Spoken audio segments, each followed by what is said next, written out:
What's up, legends? Number 3 podcast for preseason analysis. Cowboys are one off the list. Brownie's still not here. Last episode, he won't be here. He will be back soon. Kenty is with us again, as he always is. Cowboys. What do you see in them for 2026, Kenty? I've got them close to getting a spoon. Yep, I'd agree. And I've got absolutely no interest whatsoever in any of their players except for maybe Tom Chester, particularly if he gets named at centre and then we get DPP. He's directly and straight in my team. He's currently sitting in my team, but everybody else I'm not even closely interested in. Yeah, and I don't see them playing too well either. So I don't really have trust in many of their players. Yeah, I think the first Vegas game we're going to see between Vegas and Cowboys will also be the Spoon Bowl we see in round 27, unfortunately. I just don't see the Knights getting any better. And to be fair, Cowboys have gained money. Great acquisition, but you lost Reece Robson, so Yeah, it's not like you've really yeah, gained there. But moving into their buy schedule, buys in round 15, 18, and 25, again, this is a better case than the Broncos, is invest early. They have yeah. no buy until round 15, which is insane. You can avoid over the origin period. They missed 2 major buys, but they're the last 2. So if you do own, you've at least got that coverage for the start of origin. So I probably wouldn't say avoid over origin. I'd say hold your investment from Yeah. the start first phase of the season, and then hold at least until that Yeah, first good game of call. origin. Not that we're going to be owning many of them at all. I guess probably we'll get into him, but Helam Lukey could be one to watch. And then caution in the run home. They have the round 25 bye. So again, from round 18, they got a 7 straight run there of games where there's no bye, which I guess you could justify investment. But at that time of the year, if you've played with us in the last 2 seasons of Blindside, you would definitely know that the last 3 rounds of the year, 25, 26, 27, are so hard for coverage because you're likely very low on trades and it's Mm. hard to pivot them if you have injuries. So be cautious on them in the run home would be my advice. Do you kind of see it the same? Yeah, very much. Boom. First player off the list. I don't even want to touch on Scott Drinkwater. I think he's a massive avoid. I guess let's go straight to Tom Chester. I've got him starting in the centers, pushing Vialea either out of the team completely or potentially onto the wing for Robert Derby. I haven't really made a decision on what way I see that going yet. What are your thoughts on him? Center wing fullback DPP is a huge benefit to me. 250K. He's very injury prone, but he did break the record in the shuttle run for the club this season. So he's Yeah, pretty I was fit. going to say that he's been training the house down. He's hungry. If he gets named, even if he gets named on the wing, he's in my team currently, and I don't see that changing unless unless he's real rubbish and I get the jitters. Then I will look somewhere else. But at this point, he's a lock in my team, and especially if he gets DPP, absolutely, I'll hold on to him as best I can. For as long as I can. And the fact that they're, like you said, first buys around 15 is a no brainer. Yeah, 100%. 250K DPP starting center is very rare to come by. I So mean, even if he's averaging high 20s, early 30s, he's making you a ton of cash. So yeah, it's a slam dunk. yeah, 250K. That's typically priced at 19. I'm pretty 19. Yeah. Yeah, yeah. I haven't got the stats in front of me, but I've looked at that many of them that they're all the same, 19. I guess we'll move on to the next. Now, for me, there's no interest in either of these guys, but it's Jackson Purdue and Tom Dearden. Now, apparently, Tom Dearden's been training at 5'8". They're trying to blood Purdue for halfback, which is Mm. insane. It's no different to what the Knights are doing, trying to blood Fletcher Sharp in a halfback. Yeah. I just don't see the utility. But why I brought this up is I think there is a very real chance at some point in the season. I am not saying it's guaranteed, but is my massive prediction, bold prediction for 2026 for the Cowboys, is that I can see a world where, say, something happens to Tom Chester or Zach Labert, where Jackson Purdue gets pushed back to the centers. Tom Dearden gets pushed back to 5'8", and it's very, very high chance that Liam Sutton from reserve grade could get an opportunity. Now, it's Todd Payton's basically do or die year, so there's every chance that there's no Yeah. way he's going to take a punt on a rookie when his career's on the line. But again, you can also reverse that. Tom did in a halfback, Liam Sutton at 5'8". Now, Liam Sutton's stat line is absolutely insane. 67 average at halfback and 5'8" in Queensland Cup rivals that of Nathan Cleary.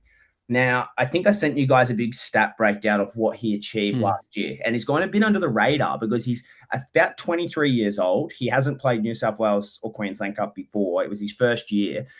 He is with the Cowboys, and he's a very, very real chance as a Smoky at some point this year. And I'm talking 230K half with a 67 average in Queensland Cup. I'm just keeping eyes on him just for the interest. I'll be watching every one of the Wynnums. I think it's Wynnum Manly. I can't remember what the Queensland name is for the club in Queensland Cup, but I'm pretty sure he plays for them, and I'll be watching him all 2026. But what are your thoughts on the half situation? Not so much Liam Sutton, but just in what's going to happen there. Like Purdue Mm. playing halfback seems unreasonable. Yes and no. So we've not really ever seen him play in the halves at NRL level. We only saw that for a very short amount of time, and I remember owning him as a centre at the right time, made a stack of cash, and I lost pretty much all of that stack of cash, being excited that he was playing in the halves because you can't forget that that's where he's played all his junior league. He came up through the ranks as a half. His whole career has been a half, except for as soon as he got to the NRL. So True. I Yeah. think that's something to consider. I think also don't forget too, last year he was thrown into that position real last minute because they were in dire need. Who knows what Payton's doing? I don't even Yeah. know if he knows sometimes. So he threw him into that position in the hope that something would happen. From an eye test, he didn't play badly. Wasn't bad, wasn't terrible. From a fantasy perspective, it wasn't great. However, we've now yet to see him play in that position when he's had an entire preseason in that position. And he's had that entire time with Dearden training together. Who knows what that combination is going to look like? And you can't go past the fact that Purdue has got some crazy wheels. He's got some amazing heads up play, very, very talented player. And you can't go past the fact that he's second year player. You know, like you just have no real concept about what he could pull out. So he is a real risky move, but he could be a real smoky for one of the biggest breakout years that we've seen for a while. That could genuinely happen. I think he's a fantastic, exciting player that I don't think we should be writing off, and I think we Mm. should be keeping very, very high on a watch list.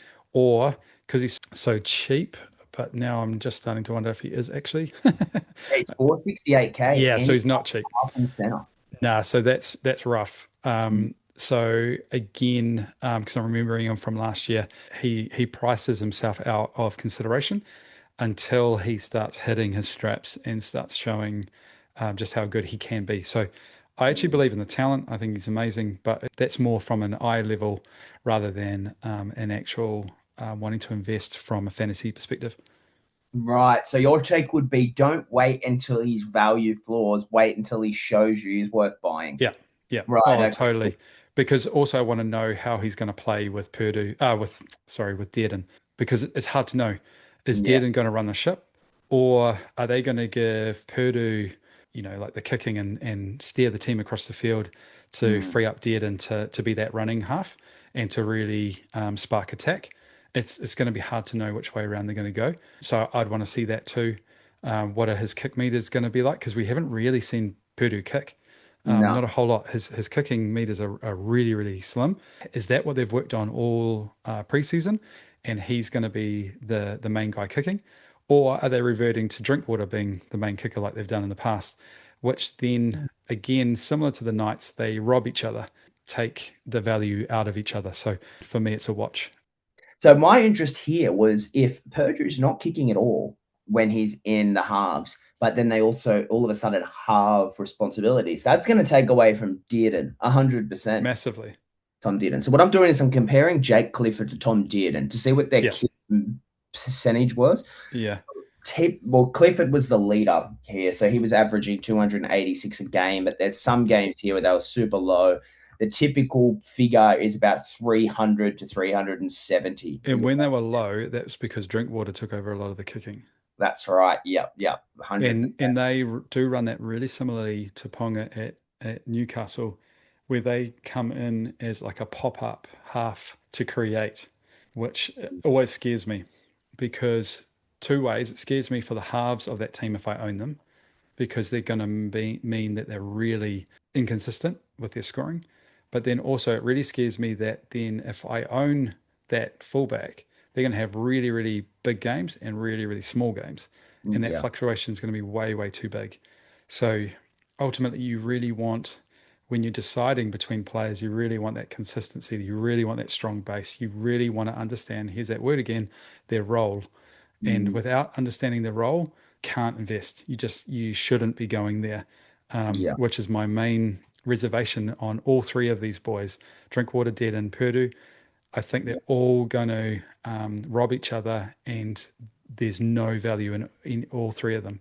And then it could be different, but as you said, you got to watch it before you Yeah, can confirm. yeah, I 100% agree. And I think moving forward, Ruben Cotter, I've kind of got him either playing prop or lock, and that would depend on whether or not they want to start Helam Lukey. I can see Bateman possibly going back to lock to make space for. yeah. I've got him as a lock. I think he'll be Yeah, a lock. yeah. I think I've got my money on Cotter being a lock. And there's talk that Lukey's definitely not first choice lock right now. So even Ooh, though he's at 300k, which is really tempting, it's not sounding like he's got first dibs yet. So that's yeah, something to really watch. yeah. And you don't want to buy any edge at that price range. Doesn't matter what price they are when you Yeah, don't know what minutes they're going to be playing, especially if they're coming off the interchange. It could be more of a trap than totally. anything. And to be honest, I'm not buying Helam Lukey unless he's starting and he's proving that. Like, I'll happily buy Helam Lukey at 400k if I can see, yeah, he's actually fit and yeah, he's going good and yeah, his minutes are consistent, rather than taking some weird punt on 300k and risking having to burn a trade for no reason. I Mm, think outside of that, everything's pretty much normal. Like Jeremiah Nanai is at 453k. He's at a price range where he could be viable. But again, he's playing for the Cowboys, who I see as a bottom two side. I don't yeah, see their attack really being that strong. And the only real person here I think we've got to touch on is Reed Marnie. Now, yeah, I can see why people are interested in him. He's likely going to be playing 80 minutes or something close to it at the Cowboys. That's been a lot of his talk in the media, is that he wants to be an 80-minute player.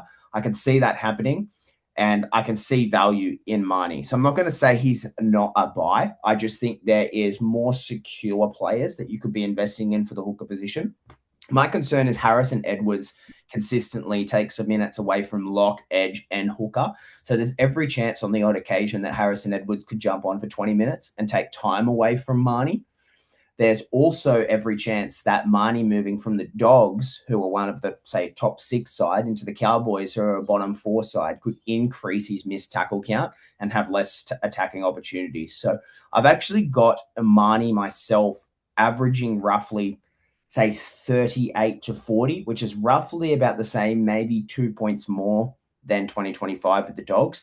That's going off the fact that Marnie played less minutes with the Dogs last year. I don't actually see Marnie doing too much better than he did in 2025, even with more minutes, because I'm really concerned about the overwhelming defensive output that he'll have to put in this Cowboys side, and that will lead to him eventually not playing 80 minutes. That's my guess. mm. Yeah, I agree. The other thing you can't look past is, why did they sign Sonny Luke? He's a veteran dummy half who has got that ability to come on for the last 15, 20 minutes and change momentum and speed. He's one of those amazing players that can do that. I don't see that they've got him, and they've given him straight away a top 30 contract. So they're not doing that without the concept or the perceived idea to actually have him as a utility coming off the bench to help Marnie. So again, it doesn't look great. You've got two players that they can easily bring in and rotate and give Marnie that chance to take a break, basically steal minutes. So he's got big question marks for me, and the mere fact that he does have in his game huge missed tackles, it is a really tough watch. Yeah. And so it's a hard own. On the flip side, though, the only time I would own him is from week one. He is notorious at dropping off at the back half of the year, but he's excellent at the start of the year. Often he can get his best scores in the first half of the year. So if you are considering him, it would be from round one. And ultimately, the damage isn't really bad from round one, because say you get it wrong, you hold him for 4 or 5 weeks, and it's just not quite working. You flick him, and you move on. And by that point, we would have seen enough league played that we know who is the right player. Because at the moment we have no idea. We're guessing, we're forecasting as much as possible. And the ultimate thing is that he could come out and absolutely kill it in that first bit. The thing with Marnie, though, is that he has that thing of he's killing it for 6 weeks. Everyone jumps on, and that's the point at which he then has this big tail off, and you Yeah. keep holding, you keep holding, you keep holding, and he kills you. So for Yeah. me, if you're gonna get him, he's from round one, and you just back it, and you see how it goes, and if you need to pivot, you pivot. 100%. And you also only need to use one trade if you got to get rid of him, Correct. which is the other part. But that's it for the cows as well. Do you have anything more you wanted to add? Out of all of these teams that we keep looking at, all our question marks are really around their minutes and their role. And I Yeah. think that's super important to actually really understand. And it's going to be our best way to be able to decipher the difference between the cheapies, our mid range, and even our guns. Which guns that we're deciding on, particularly ones that show like a little bit of value, like a yo, you need to compare them and their role versus somebody else, and which role are you likely to back further, I think is going to put you in a much better stead than just going off name or just going off perceived value. That perceived value on paper doesn't always work out because the role is different to what you thought it was on paper. Value and role. It's like the only way to justify it is like, what are they doing and what minutes are they going to be playing? It's like if you can't justify that, it's hard to use any, like you can make an argument for why there's a possibility they could make money, but if it's not grounded in anything that's likely going to be repetitive for most of the season, you can't make an investment based on Yeah. that. 100%. It's like gambling. I guess all of this is gambling to a degree. You and I are trying to make it more clear, but yeah, it's definitely all in the air. But that's it, coaches. Cowboys done. We'll have the next three bodies coming over the next few days, I guess. But Broncos, Bulldogs, and Cowboys should keep you firmly full in the belly until we get our next lot of assessment out and hopefully Brownie's back. But thanks heaps for doing this solo, Kenty. It's a massive effort. No, it's cool, man. I love it. I could talk about this all day long. And shout out to you, Brownie. Miss you heaps, bro. And hope you and your family are doing well. And hopefully, on a more positive note, the Warriors can actually get in line for a final series this year that can win. Well, I don't know if you know this already, Jai, but it's our year. Oh, yeah. So you found it on top of the mountain, didn't you? You know what else you find in the middle of the desert when you're dehydrated? Water. So I think it's a lot like that. You're dehydrated, you're climbing the mountain, you looked out and you're like, oh my God, it's Warriors year. But what it was is it was just an illusion. It wasn't is that what it was? Okay. Yeah, keeps your motivation going. Yeah. Well, we gotta have some motivation. Gosh. No, I hope the Wars pull it together. They're one of my favorite teams to watch. I lost a bet to buy one of their jerseys last year, if you remember that. And I haven't even looked to give it away or anything. I'm just like, I kind of like owning this. So I'll wear it when the Wars are playing. Yeah, it's the best jersey in your cupboard, mate. Second best jersey. It'll be on paper when they versus the Sharks, especially if we lose. But anyway, we'll see you on the next one, guys. Thanks heaps. See ya.